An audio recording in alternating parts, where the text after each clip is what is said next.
Hello friends, ગલકા, તુરિયા, દૂધી આ બધા શાકના નામ પડે એટલે ઘરમાં મોટા ભાગે ના આવે કે ના હો એ નહીં. પણ મિત્રો, આ જ શાકને તમે થોડા ટ્વિસ્ટ સાથે કંઈક નવી રીતે પીરસશો તો બધા જ માંગીને ખાશે. તો આજે હું તમારી સાથે ગલકાનું શાક બનાવવાની એક નવી જ રીત શેર કરું છું.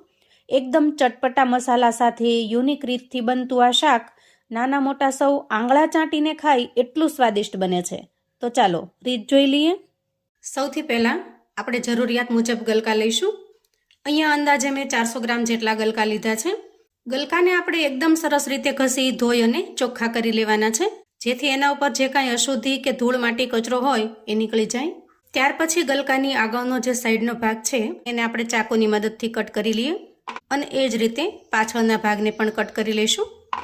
હવે ગલકાની ઉપરની છાલને આપણે ઉતારી લઈશું. અહીંયા છાલને બહુ પ્રેશર કરી અને ઊંડાણથી નથી કાઢવાની, પણ આ રીતે ઉપર છલ્લી જ કાઢવાની છે. તમને ચાકુથી ફાવે તો ચાકુથી અથવા તો તમે પીલરનો ઉપયોગ પણ કરી શકો છો. અને ગલકા આપણે અહીંયા એકદમ સરસ ફ્રેશ કૂણા તાજા હોય એવા જ લેવાના છે, જેથી છાલ પણ નરમ હશે, કૂણી હશે. તમે ઈચ્છો તો ચાકુની મદદથી આ રીતે પણ ઉતારી શકો છો. જુઓ, આ રીત તમને એકદમ સરળ લાગશે અને વધારે પડતી છાલ પણ નહીં ઉતરે. તો આ પ્રમાણે બધા જ ગલકા ઉપરથી આપણે છાલ ઉતારી અને તૈયાર કરી લઈશું. હવે છાલ ઉતારીને તૈયાર કર્યા પછી આપણે પીસ કરી લઈએ. આ રીતે આપણે એક સરખા પીસમાં કટ કરી લઈશું, જેથી પીસને સેટ કરવામાં સરળતા રહે. અહીંયા ગલકાના પીસ તૈયાર કર્યા પછી આપણે નાનો મિક્સર જાર લઈશું અને એમાં 4 થી 5 લસણની કળીઓ ઉમેરીશું. એક મીડિયમ સાઇઝની ડુંગળીને મેં આ રીતે રફલી ચોપ કરેલી છે, એને પણ ઉમેરી દઈએ. તમે જો અહીંયા ડુંગળીને લસણ ન ખાતા હો તો આ બંને વસ્તુને સ્કીપ કરી દેવાની અને હવે પછી વસ્તુ જે ઉમેરીએ છીએ એ ઉમેરવાની. ત્યારબાદ તીખાશ માટે લીલા મરચાંના ટુકડા ઉમેરીશું. નાનો એક આદુનો ટુકડો આ રીતે સમારીને ઉમેરી દઈએ અને થોડી કોથમીર ઉમેરીએ. ત્યાર પછી ગલકાને પીસ કરતા જે નાના ટુકડા વધ્યા છે એને પણ આપણે ઉમેરી દેવાના છે, જેથી એ ટુકડા વેસ્ટ ન જાય અને સરસ રીતે ઉપયોગમાં આવી જાય. હવે આપણે ઢાંકણ ઢાંકી આ બધી જ વસ્તુને સરસ રીતે પીસી લઈએ. જો મિક્સચરને પલ્સ મોડમાં ચલાવી બધી જ વસ્તુને આપણે આ રીતે અધકચરી ખાંડી લેવાની છે, એકદમ ઝીણી પેસ્ટ બનાવવાની નથી. ત્યાર પછી ગેસ ઓન કરી ગેસ ઉપર આપણે એક પેન મૂકીશું અને પેનમાં નાના 1 ચમચા જેટલું તેલ લઈશું. આ શાકની અંદર તેલનું પ્રમાણ બહુ ઓછું જોઈએ છે. બાકીના જે શાકની અંદર વધારે પડતું તેલ હોય તો જે શાક ટેસ્ટી લાગે એવું બનતું નથી.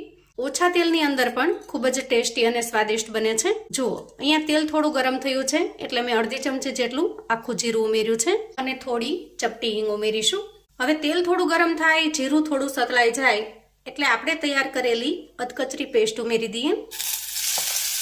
અને મિક્સર જારમાં જો પેસ્ટ રહી ગઈ હોય તો આ રીતે થોડું પાણી નાખી આપણે લઈ લેશું. હવે આ બધી જ વસ્તુને એનું કાચાપણું દૂર ન થાય ત્યાં સુધી સરસ રીતે શેકી લઈએ અને ત્યાં સુધીમાં આપણે થોડા મસાલા કરીશું. અડધી ચમચી ધાણા પાવડર ઉમેરીશું અને 5 ચમચી જેટલી હળદર. જો તમારે મસાલો એકદમ ગ્રીન બનાવવો હોય તો હળદરને સ્કીપ કરી દેવાની. સ્વાદ પ્રમાણે મીઠું ઉમેરીશું. મીઠાનું પ્રમાણ થોડું વધારે રાખવાનું, એ શા માટે એ હું તમને આગળ જણાવું છું. અને થોડું લાલ મરચા પાવડર ઉમેરીશું. સાથે સાથે ઉમેરીશું 5 ચમચી જેટલો ગરમ મસાલો.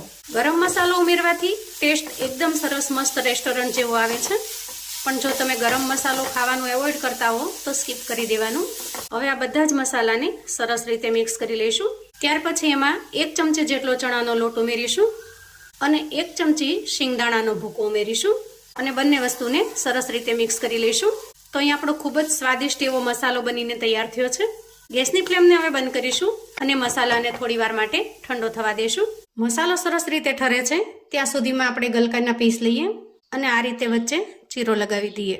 બાકીના ભરેલા શાકની અંદર આપણે મોટો ચીરો લગાવતા હોઈએ અથવા તો એના અંદરના બિયા છે એને દૂર કરી લેતા હોઈએ છે, પણ ગલકાના શાકની અંદર આપણે આ રીતે અધવચ્ચે સુધી ચીરો લગાવવાનો છે. આ રીતે અડધે સુધી કાપો લગાવી દઈએ. હવે ત્યાં સુધીમાં જુઓ, મસાલો પણ એકદમ સરસ ઠંડો થઈ ગયો છે. તો આપણે દરેક પીસની અંદર આ રીતે મસાલો ભરી લેવાનો છે. કારેલાને જેમ પ્રેશર કરી અને આખું ભરી લઈએ એ રીતે નહીં ભરતા, એકદમ સ્મૂથલી સરળતાથી જેટલો જાય એટલો જ મસાલો આપણે ભરવાનો. આ રીતે તમે જોઈ શકો છો. ગલકાનું શાક તો તમે હજારો વાર બનાવ્યું છે, ક્યારે કોઈ રેસ્ટોરન્ટમાં અથવા તો ઘરે, અને કોઈના ઘરે જો મહેમાન થઈને ગયા હોય તો ત્યાં પણ 100% ગેરંટી છે મિત્રો કે આજના શાકનો જે ટેસ્ટ છે એ ટેસ્ટ તમે ક્યારેય નહીં માણ્યો હોય. કોઈ પણ ભરેલા શાકના ટેસ્ટને ભૂલી જાઓ એટલો સરસ ટેસ્ટી અને જોરદાર બને છે અને સ્વાદમાં એટલું સ્વાદિષ્ટ કે તમે કોઈ રેસ્ટોરન્ટનું શાક ખાતા હો ને એવી મજા પડી જશે. તો તમે જ્યારે ક્યારે પણ આ રીતે ગલકાનું શાક બનાવો તો મસાલાનું પ્રમાણ થોડું વધારે રાખજો, કેમ કે જે મસાલો વધશે એનો ઉપયોગ આપણે આગળ કરીશું. આ રીતે બધા જ પીસની અંદર આપણે મસાલો ભરી લીધો છે અને આટલો મસાલો અત્યારે વધ્યો છે, જે મસાલાને આપણે ખૂબ જ સરસ રીતે આગળ ઉપયોગમાં લેવાના છીએ. અને અહીંયા ઢોકળિયાની અંદર થોડું પાણી ગરમ થવા માટે પણ મૂકી દીધું છે. ત્યાર પછી આપણે આ રીતે ઇડલી સ્ટેન્ડ મૂકીશું અને તૈયાર કરેલા દરેક પીસને આ રીતે સેટ કરીશું. ગેસની ફ્લેમને મીડિયમ પર રાખી આ બધા જ પીસને આપણે થોડા સ્ટીમ કરી લેવાના છે. આ સ્ટેપ જો તમારે આ રીતે ઇડલી સ્ટેન્ડમાં ન કરવું હોય તો તમે કોઈ તપેલીની અંદર અથવા તો કડાઈની અંદર પણ કરી શકો છો. ઉપરથી ઢાંકણ ઢાંકી અંદાજે 5 મિનિટ સુધી સ્ટીમ થવા દઈશું. અંદાજે 5 મિનિટ પછી આપણે ખોલીને ચેક કરીએ. આ રીતે ચેક કરતા ચાકુ આરામથી અંદર જાય છે, મતલબ કે સરસ રીતે સ્ટીમ થઈ ગયા છે. હવે આપણે આ બધા પીસને થોડી વાર માટે ઠંડા થવા દઈએ અને ત્યાં સુધીમાં આગળની તૈયારી કરીશું. હવે ગેસ ઓન કરી અને જે પેનમાં આપણે મસાલો બનાવ્યો છે એ જ પેન લઈ લઈએ અને પેનમાં 1 ચમચા જેટલું તેલ ઉમેરી દઈએ. તેલ થોડું ગરમ થાય એટલે અડધી ચમચી જેટલી રાઈ ઉમેરીશું અને અડધી ચમચી જેટલું જીરું ઉમેરીશું. સાથે સાથે ચપટી હિંગ પણ ઉમેરીએ. રાઈ ને જીરું થોડા કકડી જાય એટલે એક મીડિયમ સાઇઝની ડુંગળીને એકદમ ઝીણી ઝીણી સમારીને તૈયાર કરેલી છે એને ઉમેરી દઈએ. ડુંગળી ધીરે ધીરે સરસ રીતે સતળાઈ ગઈ છે અને એનો કલર પણ ચેન્જ થયો છે, થોડી બ્રાઉન કલરની થઈ છે. એ સમયે એક મીડિયમ સાઇઝના ટમેટાની મેં આ રીતે પ્યુરી તૈયાર કરેલી છે એને ઉમેરી દઈએ અને મિક્સ કરી દઈએ. હવે કરીશું થોડા સૂકા મસાલા. થોડી અમથી 5 ચમચી જેટલી હળદર ઉમેરીશું, અડધી ચમચી ધાણા પાવડર ઉમેરીશું અને સ્વાદ પ્રમાણે મીઠું ઉમેરીશું. અહીંયા આપણે ગ્રેવીના માપ પ્રમાણેનું જ મીઠું ઉમેરવાનું છે, કેમ કે ગલકાની અંદરના મસાલામાં આપણે અલગથી મીઠું ઉમેર્યું છે અને એમાં જે મીઠું ઉમેર્યું છે એ થોડું એક્સ્ટ્રા ઉમેર્યું છે, કેમ કે એના અંદર જે ચણાનો લોટ સિંગદાણા ઉમેર્યા છે એના પ્રમાણમાં મીઠું ઉમેરેલું છે. અડધી ચમચી લાલ મરચું પાવડર ઉમેરીશું. અહીંયા તમારે તીખાશ જેટલી ફાવે એ પ્રમાણમાં લાલ મરચું ઉમેરવાનું છે અને થોડો ચપટી જેટલો ગરમ મસાલો. આ બધી જ વસ્તુને સરસ રીતે મિક્સ કરી લઈએ. જો અહીંયા થોડી વારની અંદર જ ટમેટાની પ્યુરી સરસ રીતે તૈયાર થઈ ગઈ છે અને એના અંદરથી તેલ પણ છૂટું પડી ગયું છે.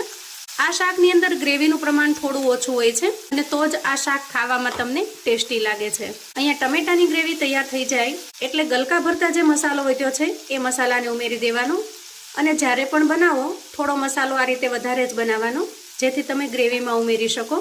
અને હવે આ મસાલાને પણ સરસ રીતે મિક્સ કરી લઈએ. એકદમ સરસ રીતે બધી જ વસ્તુ મિક્સ થઈ ગઈ છે. આ સ્ટેજે આપણે એક નાની વાટકી એટલે કે 8 થી 10 ચમચી જેટલું પાણી ઉમેરીશું.